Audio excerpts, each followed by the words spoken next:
Magandang araw po sa inyong lahat. Ito po ako, si Etching Bibian, muling bumabalik sa inyo upang makapagbahagi ako ng bagong recipe. First of all, thank you Lord at ako'y napaunlakan muli na magpakita sa inyo ng isang recipe ng suman. Maalala ko, meron po tayong isang subscriber na nag-comment at humihiling ng mga recipe, iba-ibang klaseng luto tulad ng suman, kasaba, ginatang halo-halo at iba pa. Anyway, meron po tayong tatlong segment, part 1, 2, and 3. So today is part 1 at tayo po ay gagawa ng suman moriecos. Ito po'y kilalang-kilala sa Pilipinas. Iba-ibang klase ang suman moriecos o ang tinatawag nilang suman moron. Ito po ay version ko na gusto kong i-share sa inyo. Ito po ang ating mga recipe. Ang mga ingredients ko. First, gagamit po tayo ng isang pack ng glutinous flour, 16 ounce or 1 pound. Then, gagamit tayo ng 1 cup of white sugar, 1 can of coconut milk. Makikita po nyo dito, ito yung coconut oil. Ito yung latek. Kung matatandaan ninyo, isang segment ko, gumawa po ako ng latek. At yung aking coconut oil ay, nung in-strain ko to, nagkaroon ng yung coconut oil nun, ay aking itinabi para magamit ngayon. At ipapakita ko po sa inyo kung paano gamitin itong mga to. So for now, umpisahan po natin ang paggawa ng butter mixture niya. So, umpisahan po natin sa flour. Yung glutinous flour po ang gagamitin nyo, ano? Yung mga iba, gumagamit po sila ng rice flour with glutinous. Ako po is pure glutinous flour lang ang aking ginagamit. Ito, buksan natin.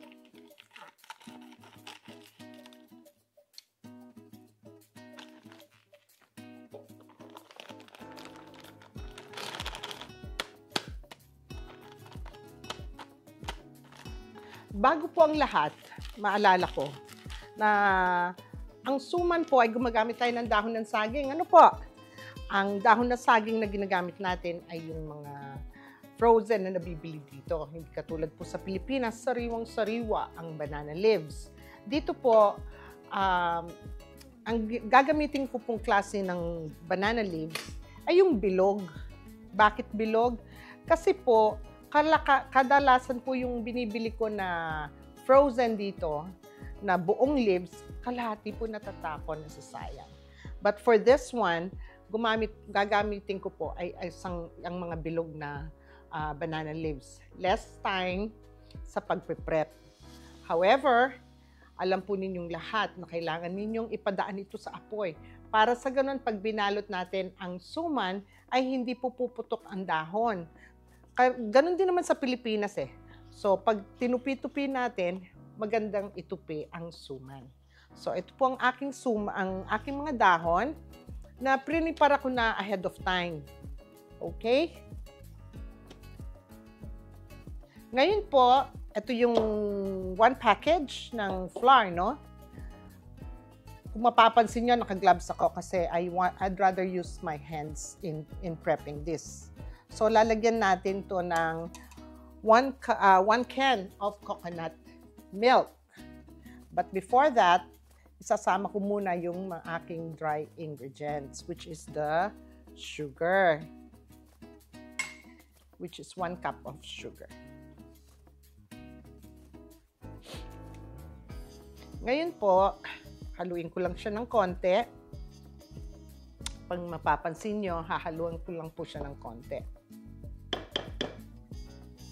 Ihulog po natin ang ating coconut milk.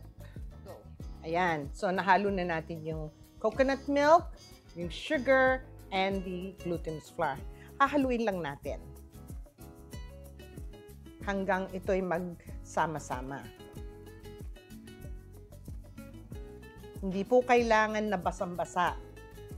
Yun lang, yung enough siya na mamumold natin siya mamaya. Yan. So, imumold lang natin to continuously hanggang magsama-sama sila.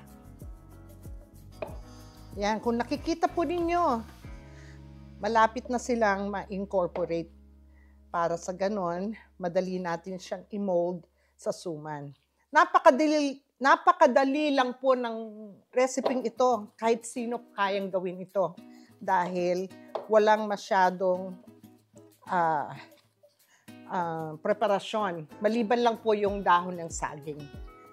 Sa tuwing gagawa ka ng suman, laging ang dahon ng saging po ang medyo may katagalan gawin. Iprepara. Okay. Ayan, kung makikita po ninyo, it's all together and properly incorporated na. Ayan. Ngayon ay madali na natin itong ibilot. At ipakikita ko po sa inyo in a little bit. Okay? Ayan. So, na-mix na po natin lahat. Ipapakita ko sa inyo ngayon kung paano isi-set itong mga suman. First, let's get 1 banana leaves, Lagi yung makintab sa labas. So, ito po yung coconut oil, medyo lalagyan lang natin para magkaroon po ng lasa ang ating moriecos. And I have this ice cream scooper na aking ginagamit. Okay? Imumold nyo lang po siya ng pagganon. At pagkatapos, nilalagyan ko ng latik. Yun po ang proseso ng latik natin.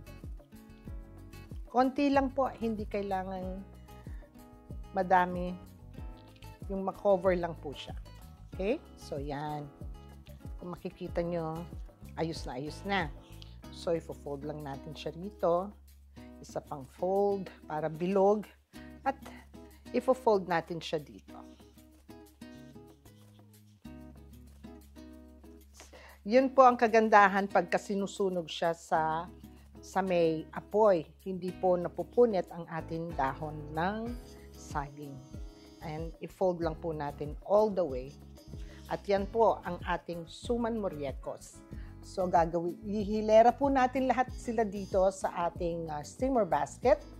In the meantime, kung makikita po nyo, hinanda ko na yung tubig para kumulo po ito ng kumulo. Tulad ng mga sinasabi ko sa mga nakaraang video ko na nag-i-steam ako, kailangan mataas po ang apoy para yung boil magbigay ng mataas na steam. So, gawa pa tayo ng isa. Pakita ko pa sa inyo ulit. Brush it with coconut oil. 1 scoopful of glutinous mixture.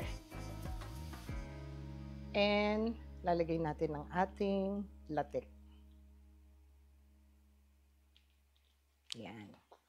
It's okay kung hindi lumabas ang ating latik na maganda. Kasi pag ito naluto, mumold po sila. Again, fold on that side. Fold on the other side. At i-roll po natin.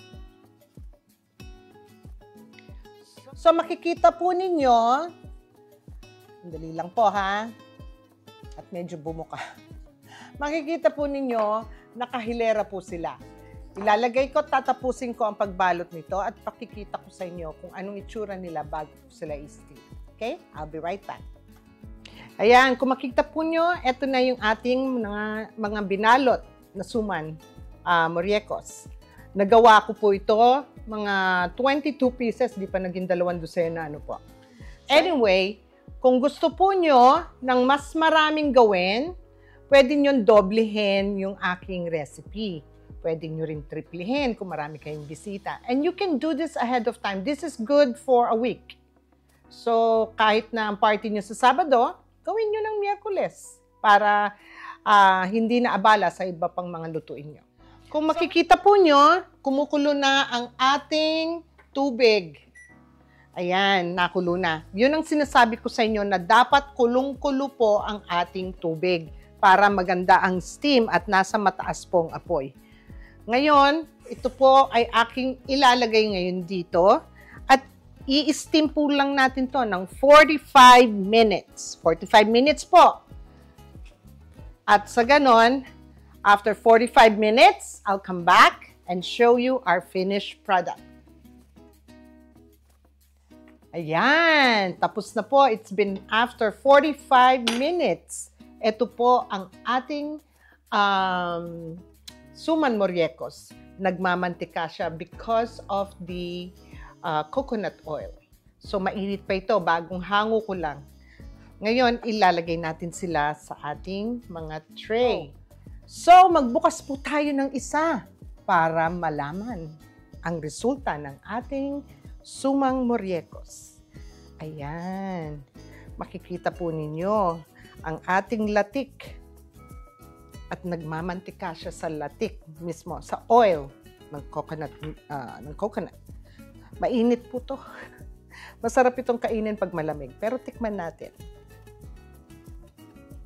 Tikim tayo nung part na merong siyang konting latik at nang malaman. Napakasarap. Napakakunat. Hindi kayo mapapahiya. Kahit ihanda ninyo ito sa mga anumang handaan. Taman-tama lang ang tamis. At ang lasa po ng coconut ay napakasarap. So, ayan po ang ating finished product ng suman moriecos ni Aching Vivian. Muli, sa susunod na segment, ako naman po ay gagawa ng isang klaseng suman. Ang suman cassava na aking version din. So, sa muli po, marakal na salamat. Dakal na salamat kay Kayungan sa mga kababayan natin na nasa Hong Kong, sa Australia, na nag-subscribe sa akin. Maraming salamat po. Lalo na dito sa Bay Area. Napakadami pong nag-subscribe. Ako'y taus-pusong nagpapasalamat sa inyo. At naway panoorin nyo ang susunod na part 2 ng suman ko, which is the suman cassava. Okay? To God be the glory. Maraming salamat po sa inyong lahat. Till next time.